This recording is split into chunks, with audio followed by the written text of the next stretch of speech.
in association with Karuna Hospital, Buranilakhan Chatera, Chunikhel, our medical partner.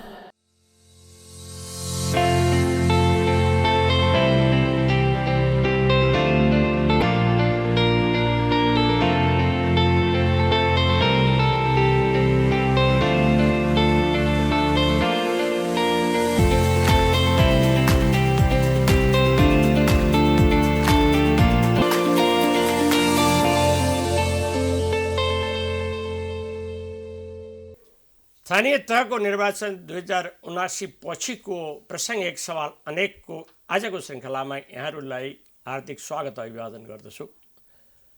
दर्शकवृन्द, यस वैशाख 30 गते सम्पन्न स्थानीय तहको निर्वाचनको परिणामहरू लगभग अन्तिम चरणमा पुगेको स्थिति छ। आजसम्म आइपुग्दा 685 पालिकाहरूको मत परिणाम आइसकेको छ भने लगभग 65 गाउँपालिका तथा नगरपालिकाहरूको परिणाम आउन बाँकी छ।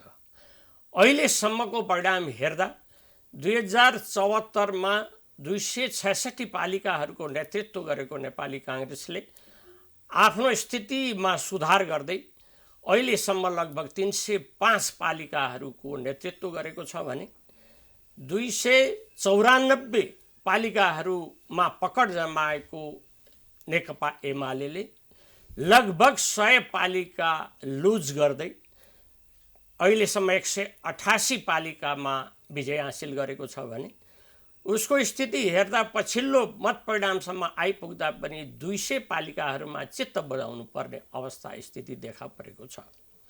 अब यस निर्वाचनको रुझान फरक किसिमको छ, फरक प्रवृत्तिको छ। युवा उम्मेदवारहरूप्रति पार्टी पङ्क्तिले, पार्टीका नेताहरूले अन्याय गरे तापनि मतदाताहरूले न्याय गरेको स्थिति अवस्था छ। धनगढीको गोपाल हमालको कुरा गर्दा उहाँ अग्रतामा हुनुहुन्छ, उहाँको विजय सुनिश्चित छ भनिन्छ। त्यस्तै गरी जनकपुरको मनोज सुडीको पनि विजय निश्चित छ। यतातिर धरानको अर्ख राईको पनि स्थिति त्यस्तै छ, उहाँको विजयको धेरै अगाडि छ। निकै ठुलो नेक टु नेक कम्पिटिसनमा नेपाली काङ्ग्रेससँग हुनुहुन्छ। यो सबै स्थितिलाई हेर्दा काठमाडौँको बालेन शाहको त स्थिति अलग्गै भइहाल्यो।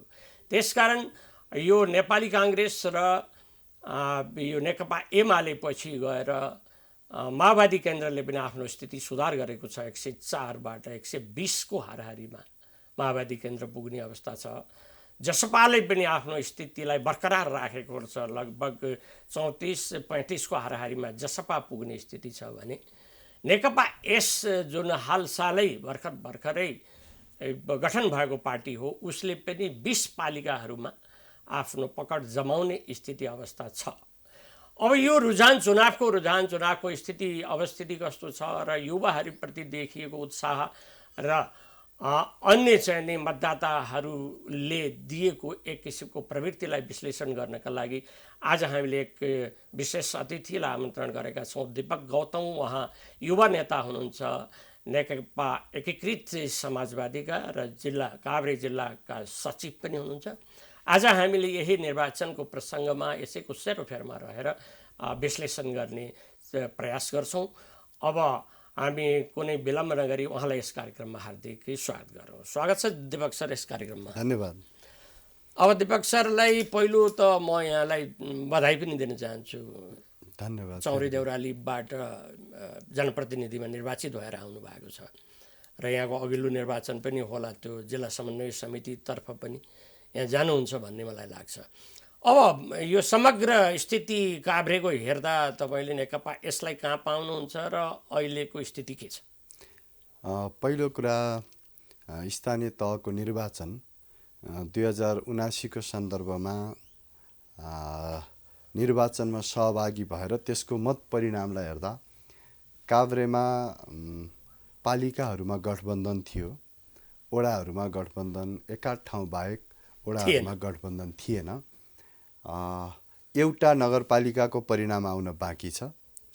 कुनको? पाँचखल नगरपालिकाको परिणाम आउन बाँकी छ। त्यो पनि धेरै मतान्तरले अगाडि बढिरहेको हिसाबलाई हेर्दाखेरि काभ्रेमा 12वटा पालिका र नगरपालिका र गाउँपालिका गरेर 12वटा गठबन्धनले जितेको स्थिति छ। एउटा चाहिँ नेकपा एमाले जितेको स्थिति देखिन्छ।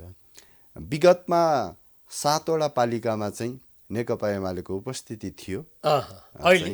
अहिले चाहिँ जम्मा एउटा नगरपालिकामा प्रमुख र 2टा पनौती र बनेपा नगरपालिकामा उपप्रमुख नेकपा एमाले विजय हासिल गरेको छ भने अरू सबै ठाउँमा चाहिँ गठबन्धनका उम्मेदवारहरूले शानदार मत ल्याएर जितेको स्थिति पाइन्छ। अब एमाले त ठिक छ एक पालिकामा सीमित भयो भने नेकपा यसको स्थिति काभ्रेमा नेकपा एमाले र नेकपा यसको स्थिति उस्तै छ।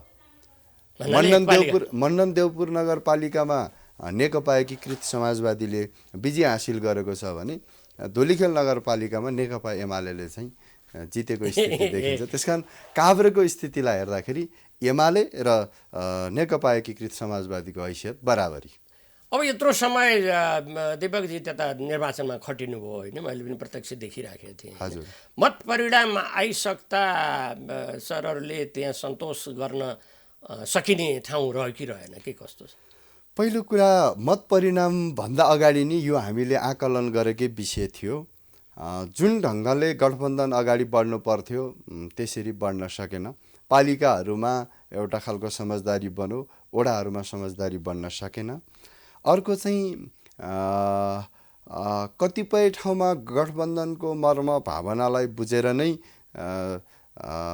पार्टीका नेता कार्यकर्ता शुभेच्छुक शुभचिन्तकहरूले मतदान गर्ने स्थिति भयो भने कतिपय ठाउँमा चाहिँ गठबन्धनको मर्म भावनाभन्दा बाहिर गएर गतिविधिहरू भयो। जस्तै धुलिखेल नगरपालिका नेकपा एकीकृत समाजवादीको भागमा परेको थियो।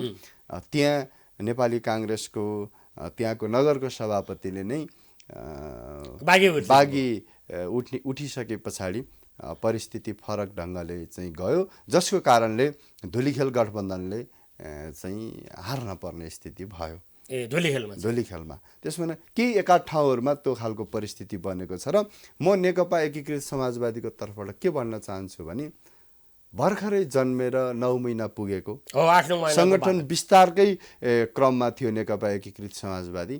यही बिचमा हामीले निर्वाचनलाई फेस गर्नु पर्यो। सबै ठाउँमा सङ्गठनलाई तलसम्म पुर्याएको स्थिति थिएन, जसको कारणले गर्दाखेरि वडामा पनि जुन हामीले आकलन गरे भन्दा फरक खालको रिजल्ट त आएको छ। निर्वाचन अगाडि नै हामीले के कुरा भनेका थियौँ भने नेकपा एकीकृत समाजवादीले एक्लै जित्न चाहिँ नसक्ला, तर नेकपा एमालेलाई हराउनका निमित्त यो काफी छ, यो पर्याप्त छ भनेर जे कुरा हामीले भनेका थियौँ त्यो कुरा आज प्रमाणित भएको छ। नेकपा एमाले झिनो मतले हारेका ठाउँहरू हिसाब गर्नुहोस् त। त्यसलाई हिसाब गर्ने हो भने निर्णायक चाहिँ नेकपा एकीकृत समाजवादी नै आज देखिन्छ। फेरि दीपकजी अब बडा रमाइलो प्रसङ्ग सर ल्याउनु भयो। कसैलाई हराउनुको लागि पर्याप्त भयो भन्दा जितमा खुसी हुनुपर्नेमा कसैको हारमा खुसी हुनुपर्ने स्थिति आयो नि त होइन। जितमा खुसी त गठबन्धन गरिसके पछाडि 13वटा पालिका मध्ये 12वटामा चाहिँ गठबन्धनले जितेकोमा त्यो समाजवादीको पनि जित हो। त्यो मत कुनै छुट्टै पार्टीको, जहाँ काङ्ग्रेसले जितेको छ, जहाँ माओवादीले जितेको छ, जहाँ नेकपा एकीकृत समाजवादीले जितेको छ, त्यो एक्लै जितेको त होइन। त्यसकारण यो यसपटकको विजय हामी सबैको विजय हो। हामी सबैको मतको कारणले गर्दाखेरि चाहिँ विजय भएको हो भनेर हामी भन्न सक्छौँ। त्यस कारणले गठबन्धनले जित्दा आफूले जितेको चाहिँ मैले महसुस गरेँ। अब दीपकजी एउटा चाहिँ बडा राम्रो प्रसङ्ग यसैमा सरले ल्याउनु भयो कि नेकपा एमालेलाई चाहिँ नि हराउनुको लागि, उसलाई सबक सिकाउनुको लागि चाहिँ नेकपा यस काफी भयो भन्ने कुराको लगभग मिल्दो प्रसङ्ग मैले के सम्झन्छु भनेदेखि एउटा चुनावको अन्तिम परिणाम आउनु बाँकी हुँदाहुँदै या यो एमाले भनौँ न केपी शर्मा ओलीले चाहिँ 8 महिनादेखि अवरुद्ध एउटा संसद जुन थियो बन्धकमा राखिराख्नु भएको थियो, बिना कुनै स्पष्टीकरण उहाँहरूले संसद सुचारू गरिदिनु भयो। त्यसको पछाडिको कारण चाहिँ नि जनताले देखाएको मत र जनमत नै हो भन्ने कुरालाई बाहिरतिर धेरै चाहिँ नि चर्चा परिचर्चा गरिन्छ। सरले कसरी हेर्नुहुन्छ?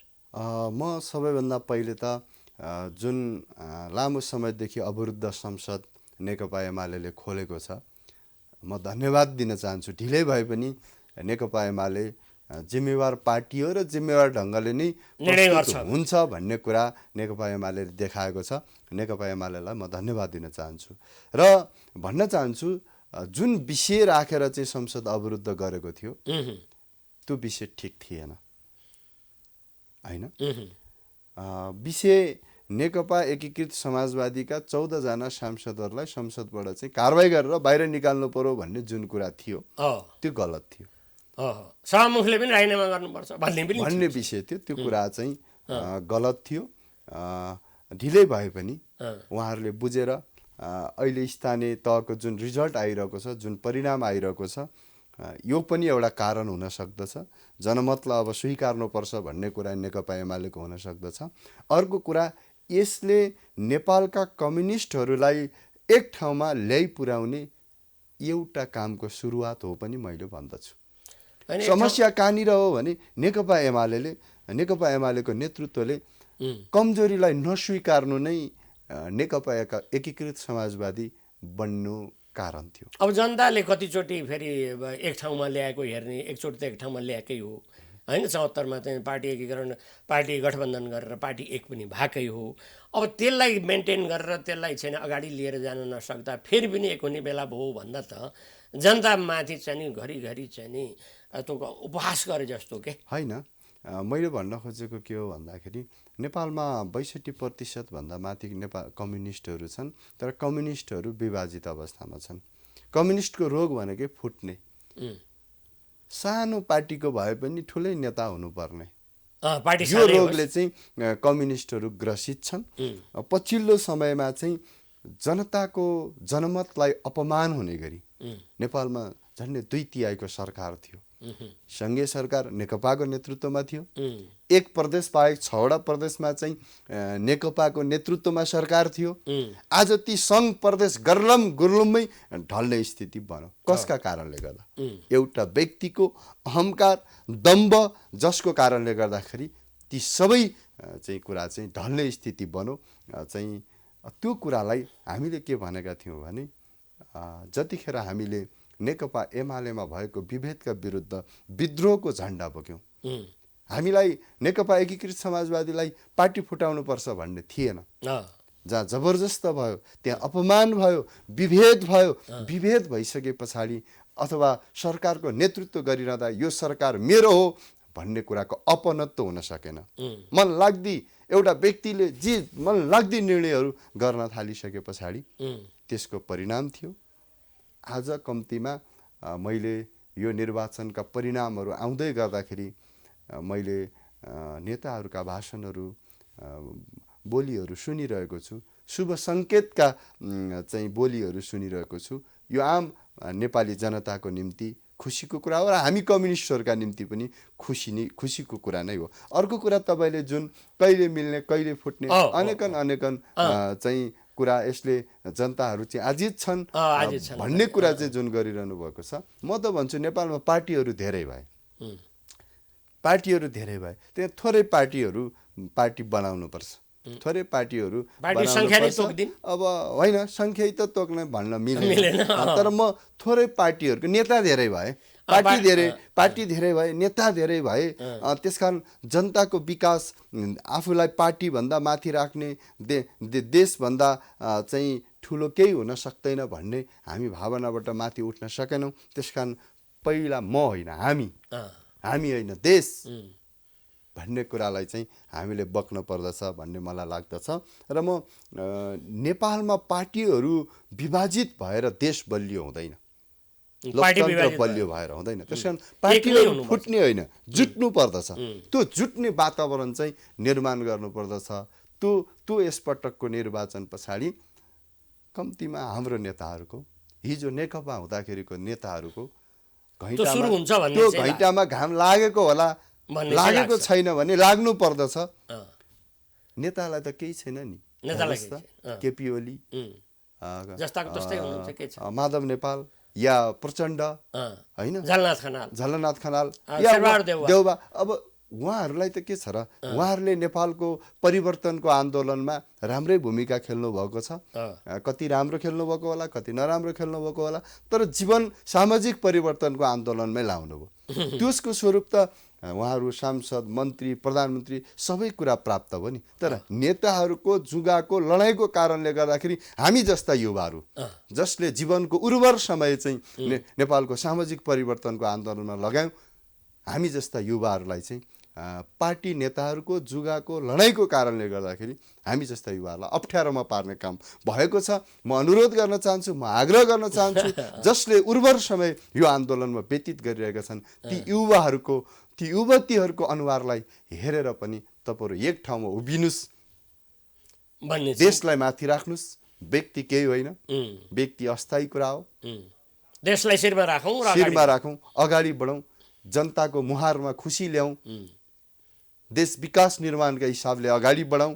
गफमा होइन, काममा देखिने गरी, परिणाम ल्याउने गरी, ठोस देखिने र बुझिने गरी जनताले महसुस गर्ने। हामीले धेरै बोल्यौँ, हामीले धेरै भाषण गर्यौँ, तर जनताले पत्याउने स्थिति छैन। त्यस कारण जनताले पत्याउने गरी वास्तवमै हामी कृषिमा के गर्न सक्छौँ, पर्यटनमा के गर्न सक्छौँ, शिक्षामा सबैको पहुँचको ग्यारेन्टी कसरी गर्न सक्छौँ, रोजगारीको सृजना कसरी गर्ने, अरबका खाडी मुलुकहरूमा रहेका युवाहरूलाई नेपाल ल्याएर कति हजारलाई एक वर्षमा रोजगारी दिन सक्दछौँ।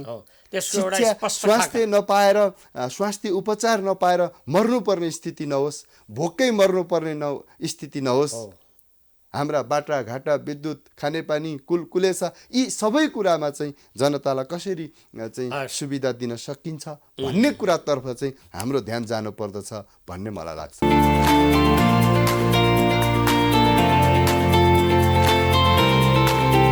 अब दिपकजीले एउटा प्रसङ्ग उठाउनु भयो कि नेताहरूको घैँटोमा घाम लाग्यो भने फेरि पनि पार्टी एकीकरणका प्रसङ्गहरू चाहिँ सुरु हुन थाल्छन्।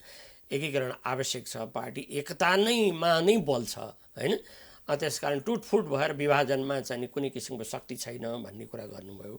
तर मान्छेले के भन्छन् भनेदेखि कोही रिसायो भने त त्यो रिस मर्ने बित्तिकै उसले प्रेम गर्न थालिहाल्छ अर्को मान्छेलाई। तर ऊ कहीँ कतैबाट विभेदमा परेको छ र अपमानित भएको छ भने त्यो अपमानको घाउ नमर्दासम्म उसले बोल्दैन भन्ने गरिन्छ। मैले यही कुरा अघि नै पनि अलिकति जोड्न खोजेँ। संसद लामो समयदेखि अवरुद्ध संसद खोल्नु एउटा सङ्केत हो। यसतर्फको अलिकति एउटा सङ्केत हो, जमेको पानी बग्न थाल्यो भन्ने चाहिँ त्यसले देखाउँछ। अर्को कुरा चाहिँ अब नेपालका कम्युनिस्टहरू यसै गरी विभाजित अवस्थामा बस्ने हो भने भविष्य देखिन्न, भविष्य उज्यालो छैन, अन्धकार नै छ। त्यसो भएको हुनाले जनताले कम्युनिस्टहरूलाई माया नगरेको पनि होइन नि। विगतको हेर्नुहोस् त, विगतको सङ्घ प्रदेशको चाहिँ चुनावलाई हेर्ने हो भने अत्यधिक माया गर्नुभएको होइन र विश्वास गर्नुभएको। जनता पनि के चाहन्छ भने तिमीहरू विभाजित अवस्थामा नबस, एक ठाउँमा आऊ, देश विकासको निम्ति टोपीका घेरा फाटेका, फरियाका घेरा फाटेका बाआमाहरू भन्दैछन् एक ठाउँमा उभियो, देशको विकास गर, मिलेर गर भन्ने कुरा जुन जनताको तीव्र आकाङ्क्षा छ, त्यो आकाङ्क्षालाई पुरा गर्नका निम्ति पनि नेपालका कम्युनिस्टहरू अब साना खुद्रे पसलहरू राखेर बस्ने होइन। अब एक ठाउँमा उभिनुपर्छ, आउनुपर्छ। यसका निम्ति आजको स्थितिमा तपाईँले दुखेको घाउ चाँडो निको हुन्न जुन सन्दर्भ उठाउनु भएको छ, यसका निमित्त जसले घाउ बनायो, जसले चोट दियो, त्यो चोटलाई मेट्ने काम पनि त्यसैले गर्नुपर्छ। आजको सन्दर्भमा नेकपा एमालेको नेतृत्वले गल्ती भएको कुरा त्यसको महसुस गरेर आम कार्यकर्ताहरूको सामु, नेपाली जनताको सामु हिजो कमजोरी भएको थियो भन्ने कुरा गरेर, आत्मआलोचना गरेर अब कमजोरी नगर्ने कुराको कमिटमेन्टका साथ अगाडि बढ्नुपर्छ भन्ने मलाई लाग्छ। जनताले त एक किसिमको अभिमत दिइसके, उनले चाहिँ नि जसरी सन्देश दिनुपर्ने त्यो पनि दिए। 74मा एउटा दिए, तिमीहरू एक हुनुपर्छ भनेर दिए। अब एक भइसक्दाखेरि पनि त्यसलाई चाहिँ नि पछिसम्म लान सकेनन्, फेरि टुक्रा पर्नुपर्ने स्थिति आयो। अब आएर अहिलेको 2079को चुनावबाट पनि अब त्यसलाई तिमीहरूले हामीले पहिला दिएको सन्देशअनुसार काम नगरे हुनाले अहिले हामीले यो किसिमको चाहिँ तिमीहरूलाई सजाय दियौँ है भन्ने स्थिति छ। स्थानीय तहको निर्वाचनमा जुन 320को हाराहारीमा काङ्ग्रेस जाँदैछ, 100को हाराहारीमा एमाले लुज गर्दैछ। यो त स्थानीय पालिकाको मात्रै कुरा भएन नि सर, यो त राष्ट्रिय सभालाई समेत त्यसले असर गर्छ। स्वाभाविक छ, गर्छ। अब यस्तो हो, नेपाली काङ्ग्रेस अहिले अगाडि बढ्नुमा अथवा मैले अघि नै पनि भने कम्युनिस्टहरू विभाजित भएको अवस्था, आजको गठबन्धनको अवस्था, त्यसले गर्दाखेरि चाहिँ नेपाली काङ्ग्रेस स्वाभाविक ढङ्गले अगाडि बढ्ने नै देखिहाल्यो।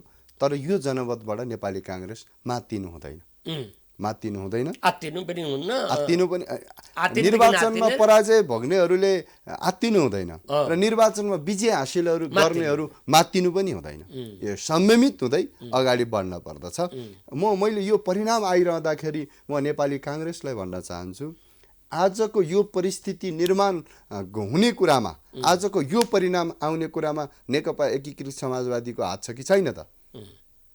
जरुर होला भन्ने कुरा नेपाली काङ्ग्रेसले ख्याल गर्नु पर्दथ्यो। माओवादीको पनि होला, हिजोको गठबन्धन गर्ने हिसाबमा पनि नेकपा एकीकृत समाजवादीलाई अलिकति जुन ढङ्गले सम्बोधन गर्नुपर्ने थियो पहिलो कुरा त हिजो गठबन्धनमा टिकट के अरे चाहिँ सिट बाँडफाँडका कुरामा नि अलिकति कर्नरमा पार्ने काम गरियो। अर्को जहाँ पाइएको थियो समाजवादीलाई त्यो ठाउँहरूमा चाहिँ नेपाली काङ्ग्रेसका अब त्यो नेतृत्वको त्यो पार्टीको कमान्डमा थियो कि थिएन त समीक्षा गरौँला।